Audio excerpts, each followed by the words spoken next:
하나님 말씀은 사도행전 1장 1절부터 11절까지 말씀입니다. 사도행전 1장 1절부터 11절까지 말씀 함께 보시면서 이 내용이 중요한 내용이 무슨 내용인가 하는 것을 마음에 잘 새기시면서 주의 음성 들으시기를 바랍니다. 제가 먼저 읽겠습니다. 데오빌로여, 내가 먼저 쓴 글에는 무릇 예수께서 행하시며 가르치시기를 시작하심부터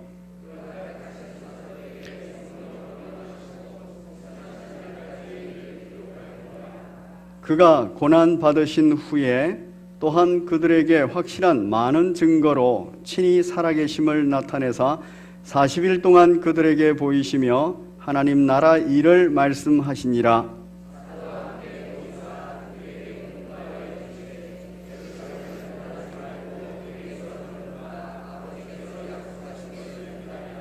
요한은 물로 세례를 베풀었으나 너희는 몇 날이 못되어 성령으로 세례를 받으리라 하셨느니라.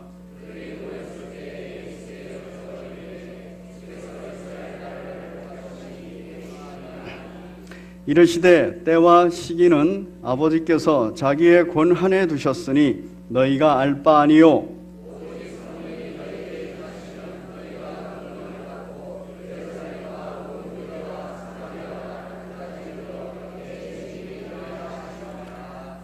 이 말씀을 마치시고 그들이 보는데 올려져 가시니 구름이 그를 가리어 보이지 않게 하더라.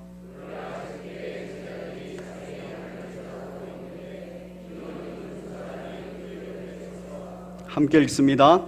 이르되 갈릴리 사람들아 어찌하여 서서 하늘을 쳐다보느냐. 너희 가운데 하늘로 올려지신 이 예수는 하늘로 가심을 본 그대로 오시리라 하였느니라. 아멘. 우리 제목 같이 읽겠습니다. 시작.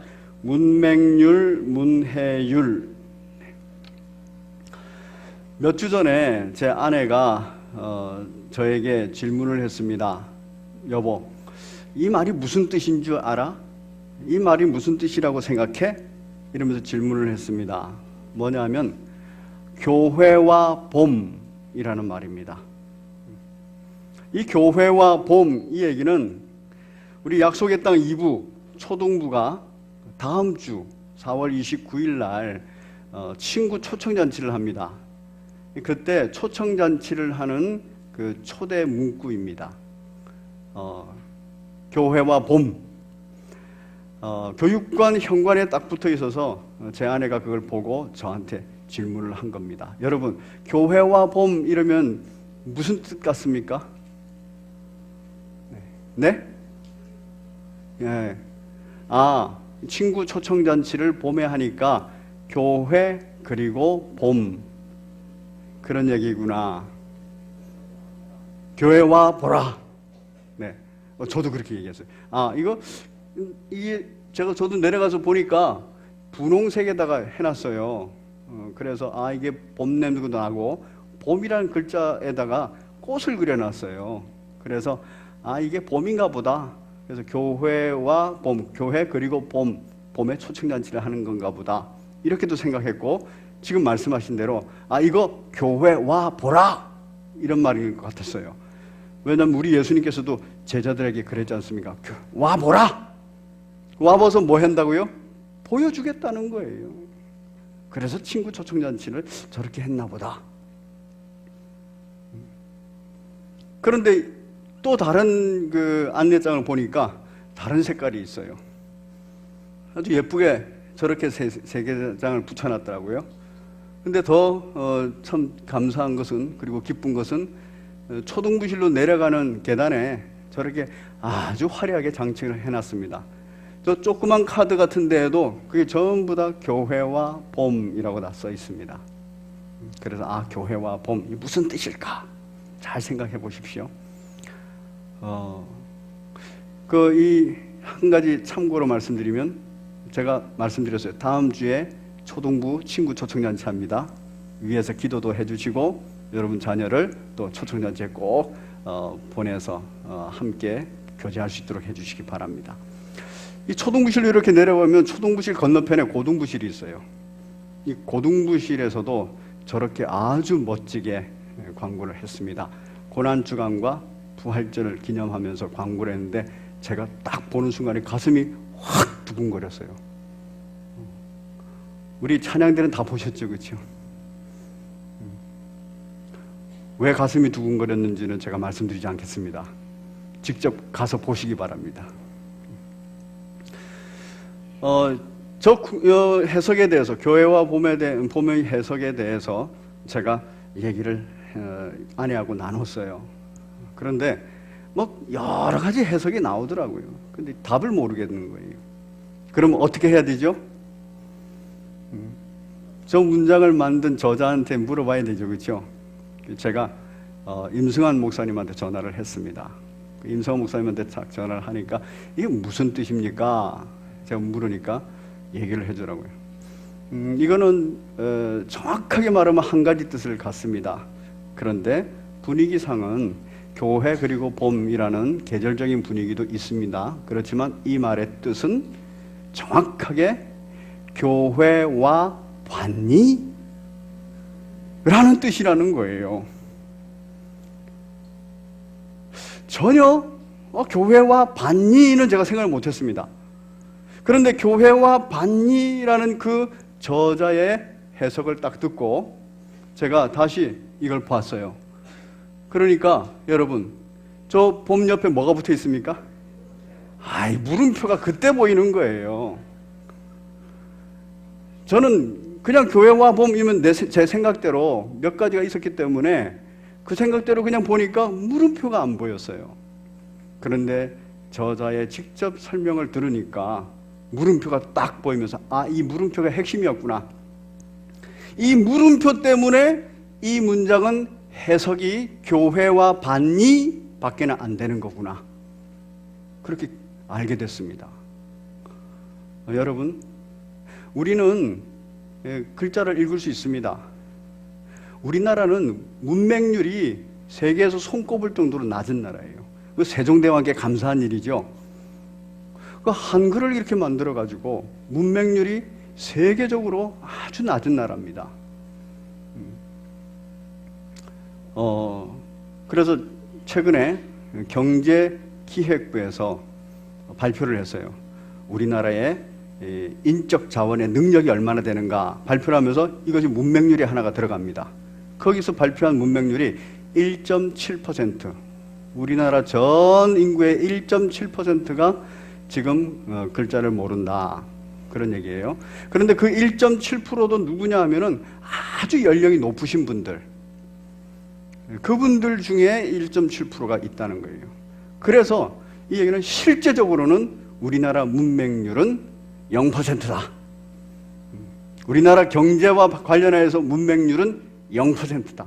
우리나라 역량과 관련하여서 문맹률은 0%다. 여러분 맞습니까? 자, 그 문제는 이겁니다. 저렇게 문맹률이 아주 낮아서 0%가 돼서 교회와 봄을 읽었는데 그런데 해석이 안 되는 거예요. 해석이 돼도 지 마음대로 되는 겁니다. 자기 마음대로 선입견을 가지고 있기 때문에 저 물음표도 지워버리는 거예요. 그런 현상이 우리들 속에 있다는 얘기입니다. 이 해석과 관련해서는 문해력 이렇게 말합니다. 글자를 읽은 능력은 그 문맹률을 보지만 글자를 해석하는 그런 능력은 바로 문해력, 그리고 그 퍼센트를 문해율 이렇게 말합니다. 얼마 전에 우리나라를 막 들썩하게 했던 그 뉴스 앵커가 있습니다. 그래서 긍정적이든 부정적이든 간에 이 언론이 얼마나 위력이 있는지, 또 긍정적이든 부정적이든 간에 이 대중매체가 얼마나 위력이 있는지를 여실히 보여줬던 앵커가 있습니다. 손석희라는 앵커입니다. 그가 뉴스를 진행할 때 앵커 브리핑이라는 코너가 있어요. 거기에서 보고된 상황이 하나 있습니다. 자, 문해율을 따져보면 우리의 자부심은 산산조각 난다. 문맹률은 실제적으로 0%인데 문해율, 문장을 읽고 해석하는 능력을 보면은 그거 보면 산산조각 난다. 이건 노명우라는 아주대 사회학과 교수가 한 말입니다.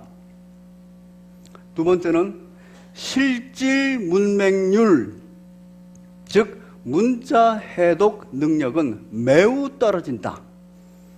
이 문맹률은 글자를 읽는 것, 그것이 가능하냐 안 가능하냐지만 실질 문맹률은 읽고 해석이 가능하냐 안 하냐, 그거 문제입니다.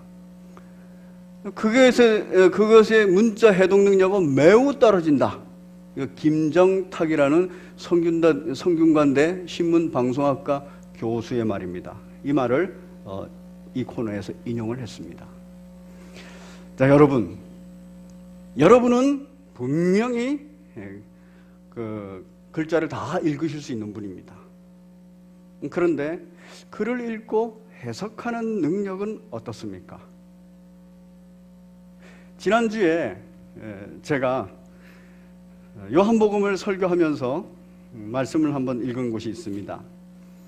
예수님께서 베드로에게 얘기를 했습니다. 그때 베드로가 예수님, 이 요한은 어떻게 되겠습니까? 예수님께서 말씀하셨어요. 내가 올 때까지 그를 머물게 하고자 할지라도 내게 무슨 상관이 있느냐?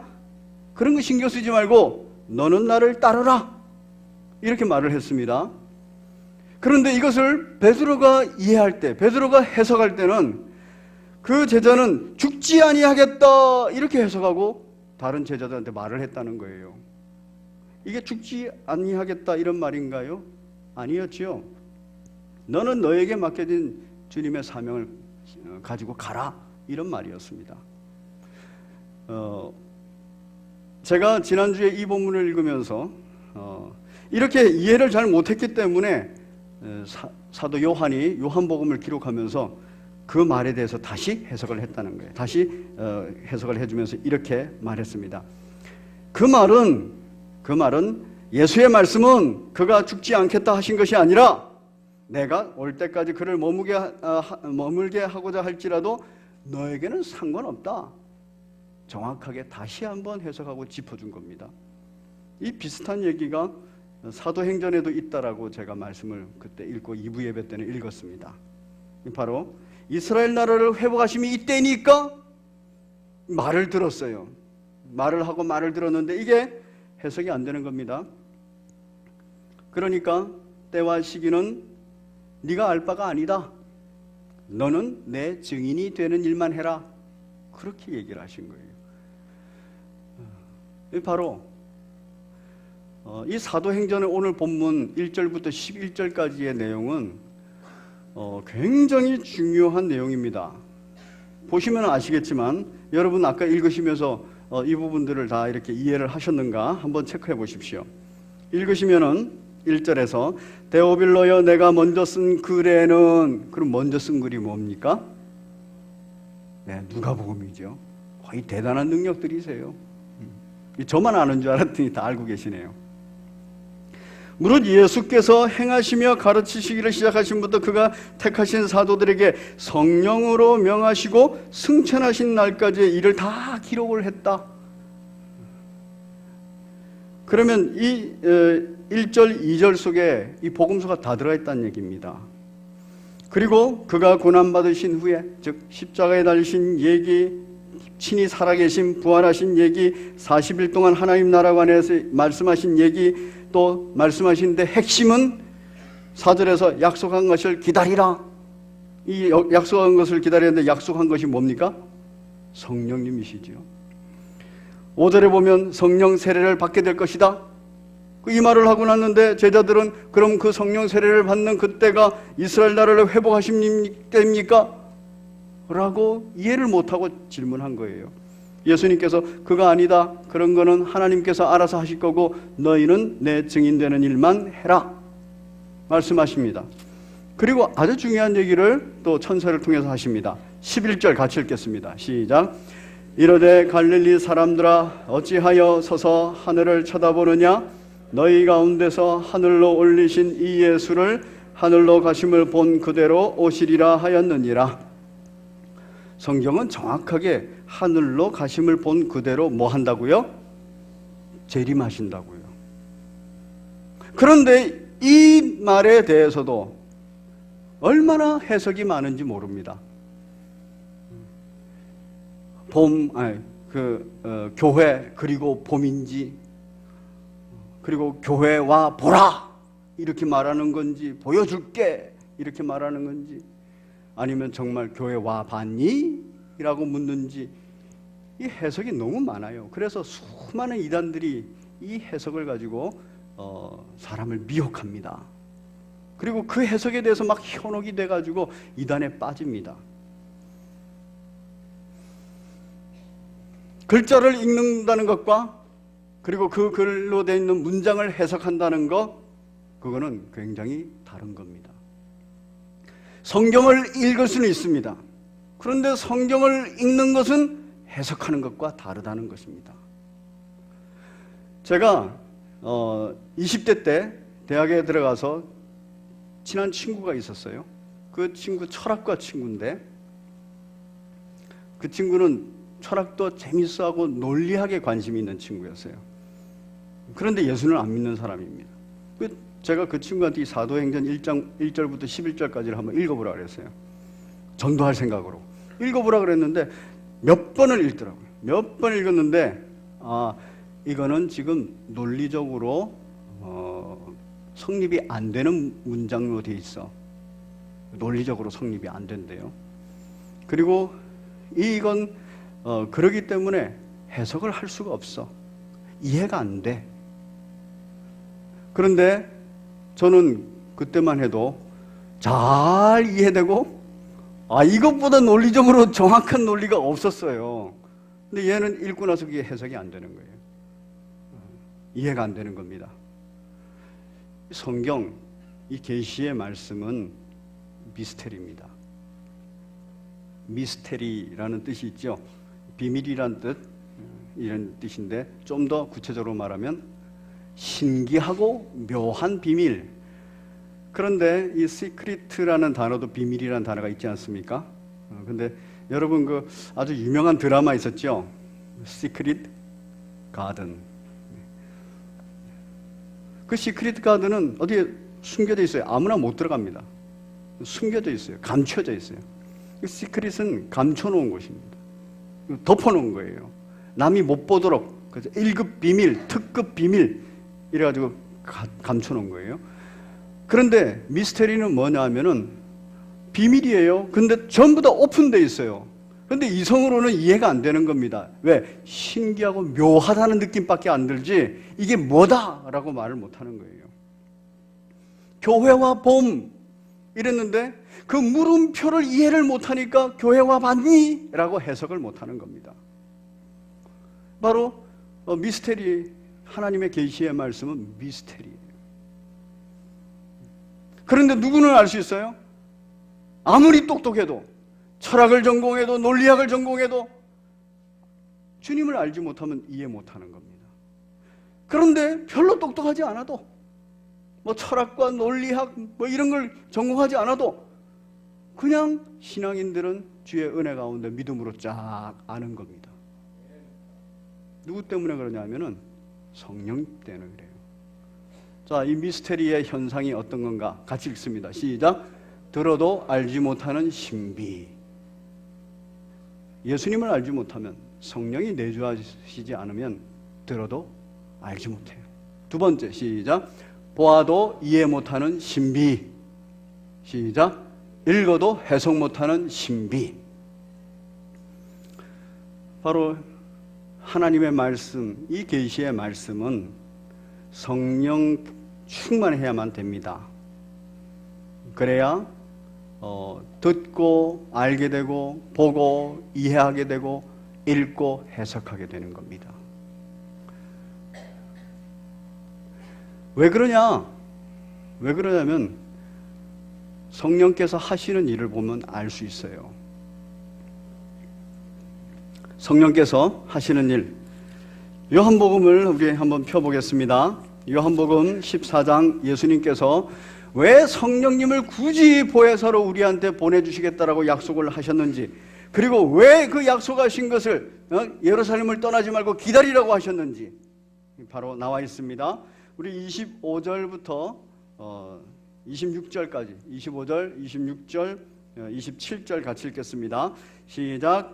내가 아직 너희와 함께 있어 이 말을 너희에게 하였거니와 보혜사 곧 아버지께서 내 이름으로 보내실 성령 그가 너희에게 모든 것을 가르치고 내가 너희에게 말한 모든 것을 생각나게 하리라.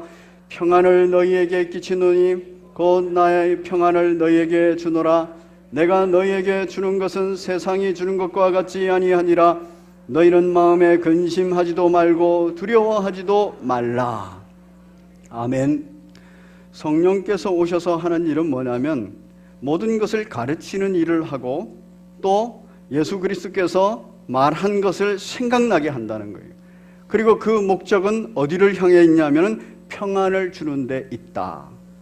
세상의 공격과 도전과 유혹에 관하여서 평안을 주기 위하여서 가르치시고 생각나게 한다는 것입니다. 이게 성령께서 하시는 일이에요. 사도행전 1장 1절부터 11절까지를 읽으면 성령께서 가르치시면 이해가 되는 겁니다. 성령께서 해석해 하시면, 조명해 주시면은 바로 이게 이 말이구나 이 말이구나를 알게 되는 겁니다. 또 있습니다. 16장 13절부터 16절을 같이 읽는데요. 같이 읽습니다. 13절부터 시작. 그러나 진리의 성령이 오시면 그가 너희를 모든 진리 가운데로 인도하시리니 그가 스스로 말하지 않고 오직 들은 것을 말하며 장래일을 너희에게 알리시리라. 그가 내 영광을 나타내리니 내 것을 가지고 너희에게 알리시겠음이라. 무릇 아버지께서 있는 것은 다 내 것이라. 그러므로 내가 말하기를 내가 내 것을 가지고 너희에게 알리시리라 하였노라. 조금 있으면 너희가 나를 보지 못하겠고 조금 있으면 나를 보리라 하시니. 됐습니다.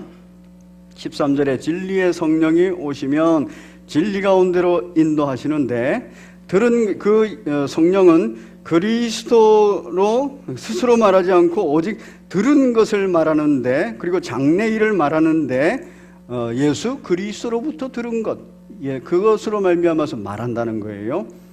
그리고 성령은 14절에 보니까 예수 그리스도의 영광을 나타내는 일을 하신다. 그래서 성령의 은사들도 성령의 은사 받은 그 사람을 나타내는, 그 사람의 영광을 나타내는 게 아니라 성령의 은사를 통해서 누구의 영광을 나타내는 게 맞다고요? 예수님의 영광을 나타내는 게 맞다, 이렇게 말합니다. 그리고 아버지께 있는 그 모든 것이 예수 그리스도 안에 있기 때문에 성령은 예수 그리스도에 대해서 알려주시면서 아버지 하나님에 대해서도 다 알려주신다는 거예요. 성령께서 말씀하시면, 성령께서 임하시고 성령께서 충만히 역사하시고 조명하시면 바로 어떤 일이 벌어지느냐? 들으면 알게 되고, 보면 이해하게 되고, 읽으면 해석할 수 있게 된다는 것입니다. 성령께서 하시는 일이에요. 제자들이 이 15절까지의 내용을 듣고 16절에서 한 번 더 이렇게 묻습니다. 못 알아듣는 거예요. 예수님께서 이렇게 말씀하십니다. 조금 있으면 너희가 나를 보지 못하겠고 조금 있으면 나를 보리라. 제자 중에 서로 말하되 우리에게 말씀하신 바 조금 있으면 나를 보지 못하겠고 또 조금 있으면 나를 보리라 하시며 또 내가 아버지께로 감이라 하신 것이 무슨 말씀이냐 알지 못하겠다. 왜 그래요? 아직 성령께서 충만히 임하셔서 그들에게 조명하시고 가르치고 있지 않기 때문입니다. 18절에 또 말하되 조금 있으면이라 하신 말씀이 무슨 말씀이냐, 무엇을 말씀하시는 것인지 알지 못하노라 하거늘 예수께서 그 묻고자 함을 아시고 이르시되 내 말이 조금 있으면 나를 보지 못하겠고 또 조금 있으면 나를 보리라 하므로 서로 문의하느냐, 이게 무슨 뜻이냐 하면서 예수님께서 그 조금 있으면이라는 말을 설명해 주시는 거예요. 그 설명의 마지막 부분이 뭐냐면 24절을 같이 읽겠습니다. 24절 시작. 지금까지는 너희가 내 이름으로 아무것도 구하지 아니하였으나 구하라 그러면 받으리니 너희 기쁨이 충만하리라. 아멘. 기쁨이 충만하게 하시겠다는 거예요. 그리고 성령께서 그 구하는 것을 도우시겠다는 겁니다. 예수님께서 설명하셨어요. 그런데 제자들은 이해 못하는 겁니다. 들어도 알지 못하고 보아도 이해 못하고 읽어도 해석 못합니다. 그런데 사도행전 2장에 오순절날 성령께서 강림하셨어요. 개개인마다 강림하셨어요. 충만히 역사하셨어요. 그러니까 그들이 성령의 가르침을 받고 성령께서 알려주시는 것을 알게 된 겁니다. 그래서 베드로가 대표로 일어나서 하는 말이 있죠. 우리 사도행전 2장으로 넘어가겠습니다. 사도행전 2장 22절부터 24절까지 같이 읽겠습니다. 시작. 이스라엘 사람들아 이 말을 들으라. 너희도 아는 바와 같이 하나님께서 나사렛 예수로 큰 권능과 기사와 표적을 너희 가운데서 베푸사 너희 앞에서 그를 증언하셨느니라. 그가 아버지 하나님께서 정하신 뜻과 미리 하신 대로 내준 바 되었거늘 너희가 법 없는 자들의 손을 빌려 못 박아 죽였으나 하나님께서 그를 사망의 고통에서 풀어 살리셨으니 이는 그가 사망에 매여 있을 수 없었음이라. 이거 알게 됐다는 거예요. 이 계시의 말씀을 알게 되니까 우리 32절 같이 읽겠습니다. 시작. 이 예수를 하나님이 살리신지라 우리가 다 이 일의 증인이로다. 성령께서 임하시고 성령께서 권능을 주시니까 예수 그리스도에 대해서 가르침을 받고 예수 그리스도에서 알림을 받고 이러니까 증인이 돼버린 거예요. 이게 성령께서 하시는 일입니다. 33절 같이 읽겠습니다. 시작. 하나님이 오른손으로 예수를 높이심에 그가 약속하신 성령을 아버지께 받아서 너희가 보고 듣는 이것을 부어주셨느니라. 그래서 성령 충만함을 받으니까 뭐를 확실히 알게 됐냐면 36절입니다. 시작. 그런즉 이스라엘 온 집은 확실히 알지니 너희가 십자가에 못 박은 이 예수를 하나님이 주와 그리스도가 되게 하셨느니라. 아멘. 이거를 알게 됐다는 거예요. 여러분, 우리의 지성, 우리의 감성, 우리의 의지 불완전합니다. 예수 그리스도 안에서 구원받아 의롭다 칭함을 받았으나 아직 육체를 입고 있는 동안에 불완전합니다. 그래서 완벽한 계시의 말씀을 읽어도 해석을 못하고 들어도 알지 못하고 보아도 이해하지 못하는 겁니다. 성령께서 하시는 일을 분명히 우리에게 알려주셨어요. 그것이 보통의 인생이니 철학과를 나오고 논리학을 전공하고 글을 읽어도 잘 읽는 사람, 그러니까 글자를 읽을 줄만 아는 뿐만 아니라 문해력까지도 뛰어난다 해도 저자가 알려주는 것을 제대로 알지 못하면 그는 해석이 다양하고 분분하다는 겁니다. 우리는 예수 그리스도 안에서 구원받았습니다. 그런데 아직 지식에서 또 감정에서 의지에서 불완전합니다. 그래서 성경을 읽어도요, 저자가 어떤 뜻을 가지고 있는지 잘 못 읽어요. 저자의 뜻을 깨닫고 나면 교회와 봄 거기에 왜 물음표가 있었는가 이거를 그때 가서 압니다. 성경의 저자는 누구시요? 성령님이십니다. 그래서 우리는 성경을 읽을 때마다 기도해야 돼요. 하나님 아버지, 성령 충만케 해주세요. 성령께서 조명해 주셔야만 됩니다. 성령께서 감동을 주셔야만 됩니다. 성령께서 순종의 능력을 주셔야 됩니다. 그럴 때 우리는 성경을 이해할 수 있습니다. 성경에 기록된 말씀을 통해서 알 수 있습니다. 그리고 성경을 해석할 수 있습니다. 자, 우리 같이 한번 읽어보겠습니다. 시작. 어떻게 계시의 미스터리를 풀 것인가? 어떻게 계시의 미스터리를 풀 것인가? 글자는 다 읽을 수 있는 것에 대해서 감사해야 됩니다. 그러나 내가 지금 글자도 잘 읽을 수 있는 것에 능력이 있으면 더 감사해야 됩니다. 그럼에도 불구하고 이 성경을 읽을 때에는 하나님의 뜻과 계획을 알 수 있는가? 이건 물으셔야 되는 거예요. 독일에 어마어마한 석학들이 신학자로 있습니다. 그들은 글도 잘 읽을 수 있는 뿐만 아니라 글자도 잘 해석하는 분이고 역사도 기가 막히게 많이 알아요. 그리고 언어도 얼마나 많이 아는지. 그런데 이 사도행전 1장부터 11장까지의 내용을 읽으면 이건 말이 안 되는 말이다. 이거는 그냥 믿는 사람들의 신앙 고백이다. 하나님의 음성으로 듣지 못해요. 하나님의 뜻과 계획으로 이해를 못해요.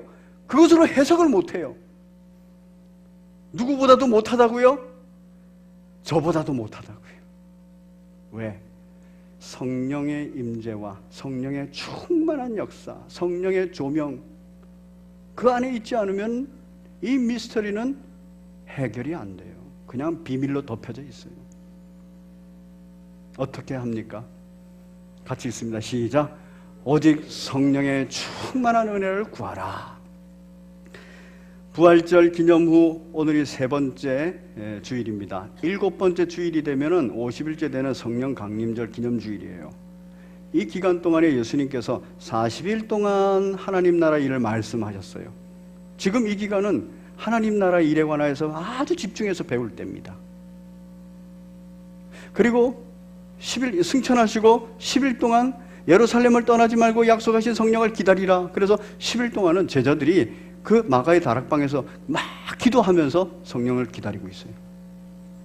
이 기간을 우리가 지금 보내고 있습니다. 이 기간에 우리는 뭐를 해야 될까요? 주여 성령 충만함을 주시옵소서. 적어도 우리는 성령 강림 이후의 시대를 살아가고 있습니다. 성령께서 저자가 되어서 성경을 기록한 그분이 내 안에 내주하시고 내 안에 충만히 역사하시는 그 시대를 살아가고 있습니다. 그러면 우리는 성경 66권을 읽을 뿐만 아니라 해석할 수 있습니다. 이제 우리가 성령 충만한 은혜를 구하고 그 은혜의 길을 가는 길이 어떤 것인가? 시작. 말씀 읽고 묵상하고 주석 보며 해석하는 은혜. 말씀 읽을 수 있습니다. 우리 묵상할 수 있습니다. 교회와 봄 이러면 한참을 묵상하면은 왜 물음표가 들어갔을까? 이거 질문할 수 있어요. 물음표를 넣고 해석이 안 돼. 그럼 이게 어떻게 해석해야 될까? 묵상할 수 있어요. 그러면 우리 성령께서는 이미 성경을 기록할 뿐만 아니라 건강한 신앙을 가진 사람을 통하여서 그 성경을 해석을 해놨습니다. 주석이에요. 이 주석의 도움을 받을 수 있습니다. 그래서 우리가 비로소 이 시대에 내가 성경을 해석하는 겁니다. 두 번째, 시작. 기도하는 은혜. 성령 충만을 놓고 기도해야 돼요. 무슨 약속의 말씀을 붙듭니까? 예수님께서 보혜사 성령을 보내시면 그가 가르치신다 그랬고 그가 알려주신다 그랬어. 성령께서는 전적으로 예수 그리스도의 말씀만을 듣고 말하는 것이고 예수 그리스도의 영광을 위해서만 일하시는 분이야. 이 말씀 딱 붙들고 기도해야 되는 거예요. 그래서 내가 성령 충만해서 성령의 역사대로 일하고 성령의 역사대로 살아갈 수 있게 해달라고. 그래서 예수님께서 너희에게 성령이 임하기만 하면 권능을 받는다. 그래서 나에 대해서 정확하게 잘 알고 해석까지 해서 내 증인이 된다. 이렇게 말하는 것입니다. 시작. 찬송하는 은혜. 곡조가 있는 메시지 찬송이라고 말합니다. 그래서 그 찬송은 말씀을 내용을 담고 있어요. 그런데 이 곡조라는 거, 이 리듬이라는 거, 이 박자 이런 것은 굉장히 우리 마음, 우리의 육체와 깊은 관련을 가져서 육체에다 딱 심어줍니다. 우리의 마음에다 딱 심어줍니다. 그래서 예수 그리스도의 말씀, 그 말씀에 곡조를 붙여서 그 찬양을 하면은 주의 말씀이 싹 박히는 거예요. 이런 인생에 대해서 알고 있기 때문에, 인간의 특징에 대해서 알고 있기 때문에 다른 종교에서도 연불 뭐 이런 거 하지 않습니까? 거기는 곡조가 있어요. 우리는 아주 오래전부터 찬송이 있는 겁니다. 그 찬송을 통해서 주의 메시지가 우리의 신비에 딱 새겨지도록 찬송하는 은혜가 있어야 됩니다. 성령 충만할 때 이 은혜가 있다는 거예요. 같이 읽습니다. 시작. 복음 전파와 사랑 나눔을 실천하는 은혜. 여러분, 복음을 전한다는 것은 성경에 있는 아주 핵심의 내용, 예수 그리스도를 전하는 것입니다. 죄에 대해서, 죄 사함에 관하여서, 부활에 대해서, 영생에 관하여서, 천국에 관하여서, 지옥에 관하여서 이거 전하는 겁니다. 사랑을 나눈다는 것, 삼위 하나님의 그 놀라운 사랑, 원수되었던 나를 구원하신 그 놀라운 사랑을 전하는 겁니다. 성령께서 역사하시면, 충만히 역사하시면 바로 이 자리에 있게 되는 것입니다. 이제 우리가 오순절 성령 강림절을 향하여서 이제 7주간을 달려가는 중에 3번째 주입니다. 우리가 성령 충만 받은 자로서 이 3번째 기간에 성령께서 어떤 일을 하시는지 우리가 알고 기도해야 됩니다. 글자를 읽을 줄만 안다고 해가지고 폼 잡고 있는 거 아닙니다. 그래, 나는 글자를 읽을 줄 알기 때문에, 그리고 나는 책도 잘 읽는 사람이기 때문에 언젠가 마음만 먹으면 성경은 66권 단번에 읽을 수 있어. No. 그런 일 없습니다. 은혜가 있어야 성경을 읽습니다. 은혜가 있어야 성경을 이해하고 해석합니다. 성령 충만을 놓고 기도하는 복된 여러분 되시기를 바랍니다. 그리고 말씀에 더욱 집중하면서 주의 말씀대로 능력 있는 삶을 살게 해달라고 또 성령 충만을 구하시는 복된 여러분 되시기를 바랍니다. 주의 말씀에 겸손히 무릎 꿇고 주의 말씀에 순종하는 은혜를 달라고 기도하시는 여러분 되시기를 바랍니다. 우리 함께 195장 찬양하겠습니다. 195장, 우리가 예배 선포 때 찬양했던 건데 195장 찬양하시면서, 기도하는 마음으로 찬양하시면서 준비하신 예물 하나님 앞에 드립니다.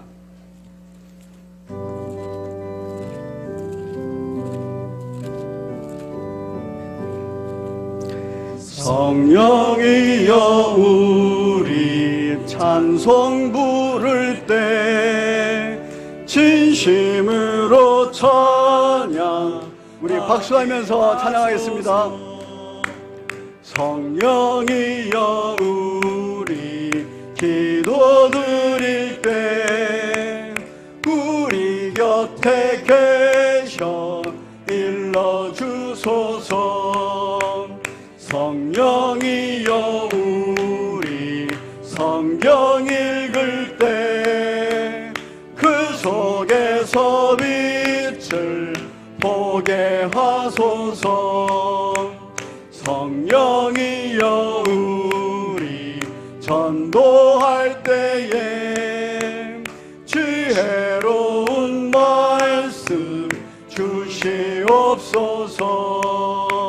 성령이여 우리 겸손해져서 우리 주와 같이 되게 다시 한번 성령이여 우리, 성령이여 우리 찬송 부를 때 진심으로 찬양하게. 성령이여 우리 기도 드릴 때 성령이여 우리